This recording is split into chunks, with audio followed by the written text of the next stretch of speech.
Baxın qaqalar. Bu qardaş deyir ki zavoddur. Zavoddu deyil. Gəl buranı çəkməliyim. Sırf zavoddur. Çox yerdə öz kraskasıdır. Tək öf. Gəl bura. Gəl bura, fərq gəl bura. Şimdi çək. 2011 oldu 10. 2011 zavod qiymət qardaşlar maraqlıdır, sonda deyəcəm. Gəl atağını çəkim. Anladın sən. Baxdı.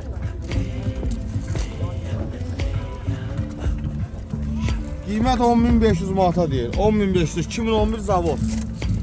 Get böyürlərini çək.